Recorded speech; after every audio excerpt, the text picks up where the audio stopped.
You're watching the World 24/7 on the NDTV network. I'm Parmeshwar Bawa. We've got crucial updates lined up for you. Let's begin with the headlines we're tracking at the moment. The European Union has adopted new visa rules that will allow frequent travellers from India to apply for multiple entry Schengen visas with longer validity, easing travel to 29 European countries.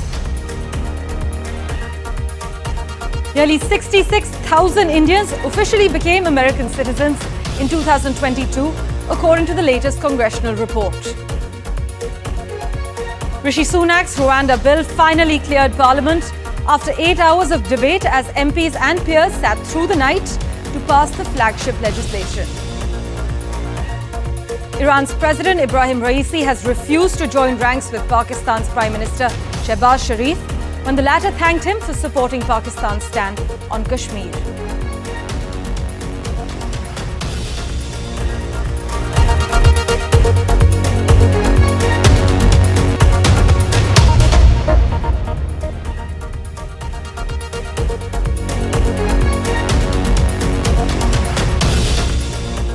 Well, a big focus on the World 24/7. Under a new visa regime issued by the European Union, Indian nationals can now apply for a multiple entry Schengen visa with longer validity. The European Commission has introduced a new visa cascade regime for Indian nationals seeking Schengen visas, allowing for more straightforward access to multiple entry visas with extended validity periods. Now, this new regime, effective from the 18th of April, actually replaced the standard rules of the visa code and offers significant advantages for Indian travellers. The Schengen area, as you know, comprises 29 European countries that include 25 EU states as well. But what do these new rules mean for Indians? Well, Indian nationals residing in India can now be issued long-term, multi-entry Schengen visas valid for 2 years after lawfully obtaining and using 2 visas within the previous 3 years. Now, this initial 2-year visa can then be followed by a 5-year visa, provided the passport has sufficient validity remaining. This extended validity also allows travellers, by the way, to move freely within the Schengen area for short stays of up to 90 days within any 180-day period. In fact, Rahul Venkat, senior journalist, is joining us from Brussels. Thank you so much, Rahul Venkat, for joining us on NDTV, the World 24/7. We wanted clarity on the new regime. There are significant steps we know, but take our viewers through the exact changes, how the changes are being implemented, and whether there are any challenges in this process. So up until now, getting a Schengen visa for an Indian national was always a bit of a toss-up. You either got a cut-to-cut visa for the exact number of days that you were required to be in Europe, or if you were lucky, something a bit longer. But now, what has changed because of this EU-India common agenda on migration and mobility is that Indian nationals with an established history of travel to the Schengen area can avail of longer term Schengen visas of up to 2 years, followed by one of up to 5 years, provided your passport remains valid. Now, this EU-India high-level dialogue on migration and mobility began in 2006, was then signed in 2016, and it is now in mid-April 2024 that this cascade visa regimen has come into force. What this means is that Indian nationals will be able, in theory, to travel to Europe for 90 days every 180 days, giving them access to the 29 countries in the Schengen area. As always, the devil lies in the details. People from all across India will give you anecdotal evidence on how some countries tend to give Indian nationals longer visas and some countries are more strict.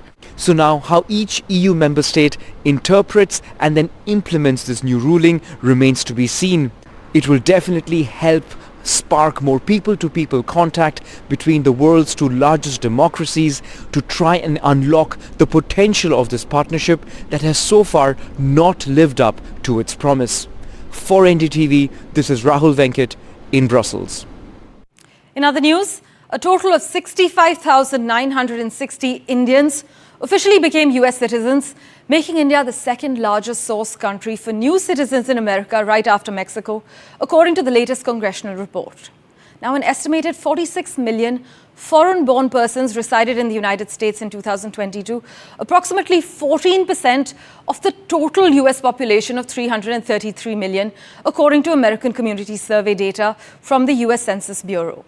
Here's my colleague Vishal Vivek's report shedding light on the data.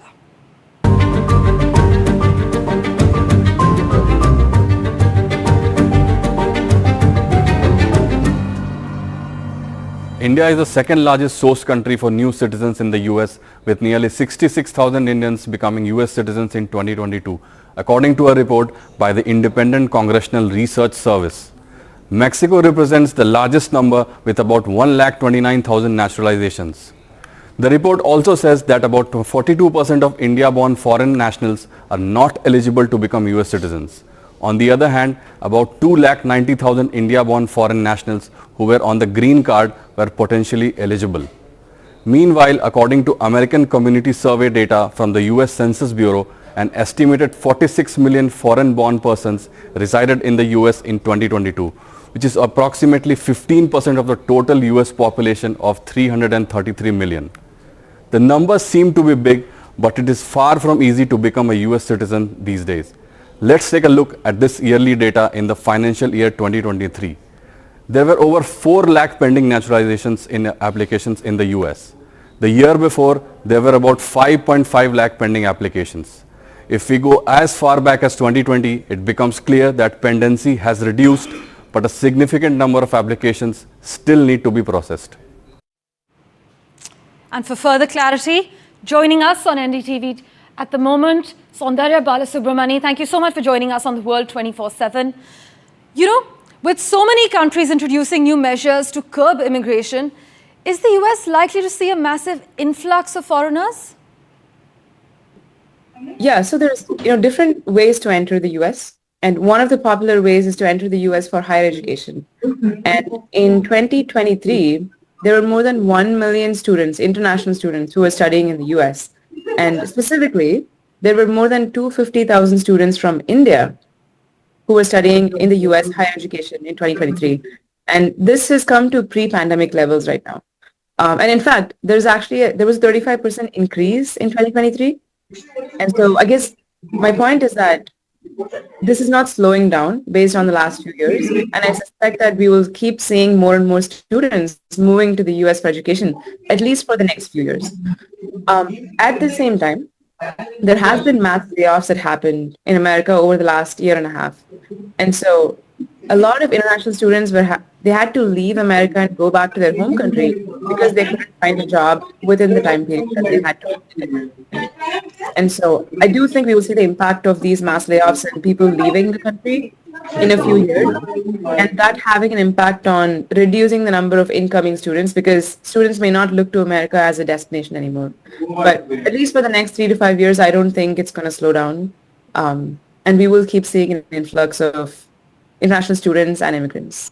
Well, why is India the second largest source country for new United States citizens? Are Indians preferred more when the US government awards citizenships? I wouldn't say Indians are preferred more because they have a set list of checklists that you have to check to go from being a lawful permanent resident to being a citizen. At least that's how it should work. There shouldn't be any bias there. But in terms of why Indians are the second largest, this wasn't the case a few decades ago. Until 1965, there was very little immigration from India to America. But there was a very interesting thing that happened in 1965, where they abolished something called the national origin quota, which until then was giving preference to people from Europe. And so once that was abolished, and then we saw a tech boom happen, especially in the late 1990s, early 2000s, a lot of Indian immigrants, skilled immigrants, began to go to America to work in tech, STEM, to get themselves educated. And so I think this wasn't the case a few decades ago, but given the changes in laws, the rise of tech, and recent rise of AI as well, we will see more and more skilled Indian immigrants in America. Well, Soundarya, thank you so much for joining us on NDTV. It's a pleasure to speak to you. Thank you for providing the insight. Well, in other news, Rishi Sunak's Rwanda deportation bill will become law after opposition and crossbench peers backed down on Monday night, opening the way for legal battles over the potential removal of dozens of people that are seeking asylum. After a marathon battle of ping-pong over the key legislation between the Commons and the Lords, that bill finally passed when opposition and crossbench peers gave way on Monday night. But as the British Prime Minister forced Parliament to sit late into the night until the bill was finally passed, he promised there would be a regular rhythm of flights taking off over the summer to deter others from trying to cross the channel. But for the first time, he set out the extensive preparations that have already been made to get the first planes in the air within 10 to 12 weeks in what he said was one of the most complex operational endeavours the UK Home Office has carried out. Now, these include getting 200 officials in the UK ready to identify asylum seekers who will be served with removal directions in the coming days.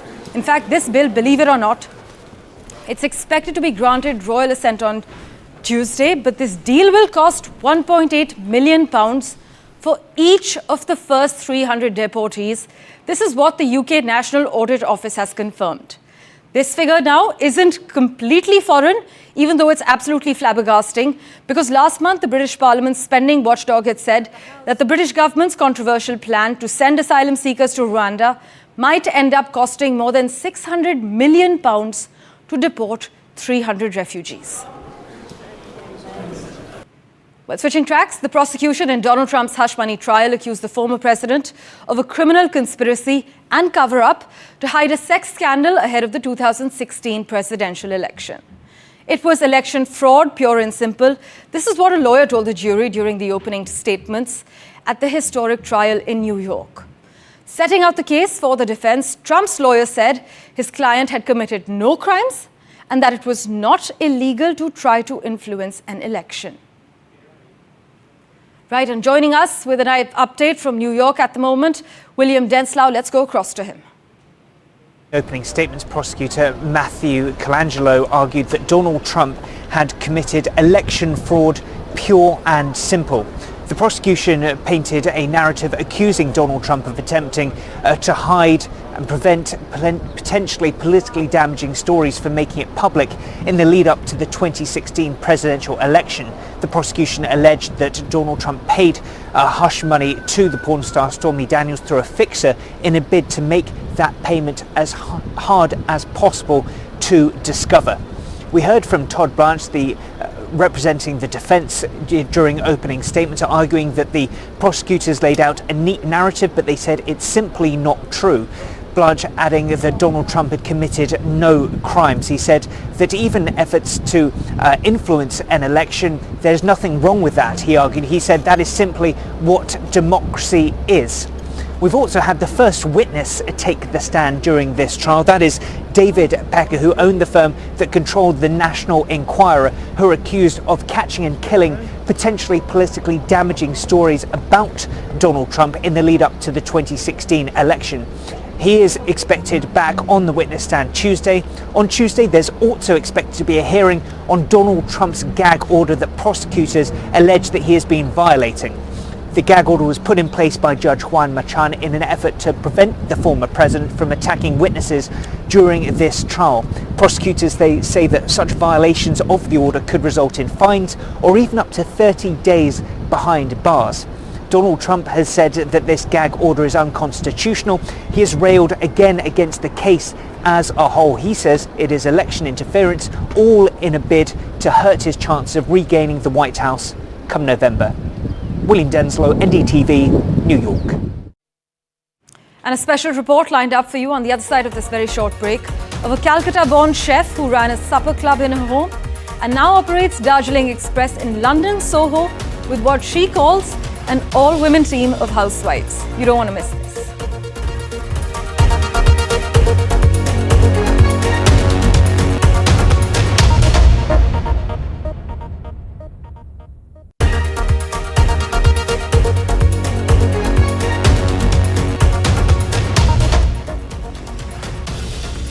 Welcome back. Escalating tensions between Iran and Israel has once again put the spotlight on West Asia. And the biggest question is, who are the real players in West Asia? Here's a detailed explainer for you.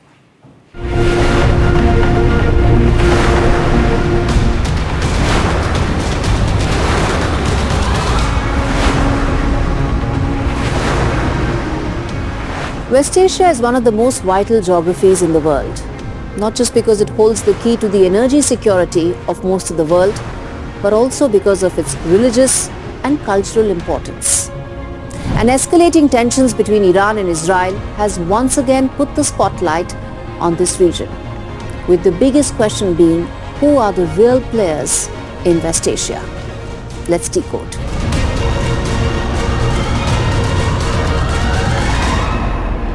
Historically, West Asia has been of enormous interest to the world. As the cradle of civilization, it has direct linkages for Christians, Muslims and Jews. But it's also the theatre where all power games are played. In the past, it was American writ that reigned supreme. But that's not the case anymore. Russia and China now both hold significant leverage in this region. Both view themselves as great powers, and their decisions are driven by desires to build legacy for their leaders, Vladimir Putin and Xi Jinping, both of whom speak about returning their countries to their earlier so-called grand and imperial times. This makes Middle East the perfect place where all such lofty or maybe misplaced ambitions could be fulfilled. But the biggest reason both are in the Middle East is because they want to counter America and be the counterbalance to American allies. Putin has spent the last decade shoring up influence by taking advantage of localized conflicts in West Asia. In Libya, Russia exploited the civil war. In Syria, Russia expanded its influence after it supported the Assad regime. And post-US withdrawal from Syria in 2019, Russia has fortified its presence further by helping the Assad government to regain control of a large part of the country. So much so that Russia now operates 2 military bases in Syria. In Egypt, Russia has held joint military drills and helped construct a nuclear plant, which has entrenched its presence further. Now, Putin's biggest competition for influence in West Asia is not America, but the Chinese president, who also fancies himself as the biggest power broker in this region. In August 2023, China brokered rapprochement between bitter rivals Iran and Saudi Arabia, and it's trying to be a neutral party in the Israel-Hamas conflict in the hope that it will be able to resolve the most contentious issue on the planet. In the last decade, China has greatly improved its ties with Iran. That's one of the reasons why it feels it can possibly broker peace between Iran and Israel. And it hopes to emerge as a pole to both US and Russia. China is now Iran's biggest trading partner, buys almost 90% of its oil exports, and provides it the much-needed lifeline to Tehran against US sanctions. Iran is also buying Chinese surveillance equipment to police its people. Using its Belt and Road Initiative, China has built deep economic links with all major economies in the region: Israel, UAE, Saudi Arabia, and of course Iran. So much so that it's now the biggest trading partner for these countries, beating America. And so significant is China's presence in this region that it's now part of every peace effort. After the Damascus strike on 1st of April 2024, US had reached out to China to keep the situation under control. Anthony Blinken told his Chinese counterpart that escalation is not in anyone's interest, and countries should urge Iran not to escalate. But this wasn't the first time. In late 2023, as Houthi rebels attacked commercial shipping lines in Red Sea, US had dialed China to use its leverage to rein in the attacks. Clearly, it's not just America versus Russia, or America versus China. It's even China versus Russia. And in the midst of these power battles, with no major power wanting to cede space to another, this leaves this region perpetually at risk of witnessing flare-ups as nations look to score points, then settle long-pending issues. And finally, Among 2024's top 100 influential people in the world, named by Time magazine, is Indian origin chef Asma Khan. And on her unlikely journey from Calcutta tomboy to celebrated London chef, Asma Khan has shattered conventions and created new opportunities for women. My colleague Radhika Iyer met Asma Khan in London, who stands alongside other fellow Indians such as Alia Bhatt, Satya Nadella, among others.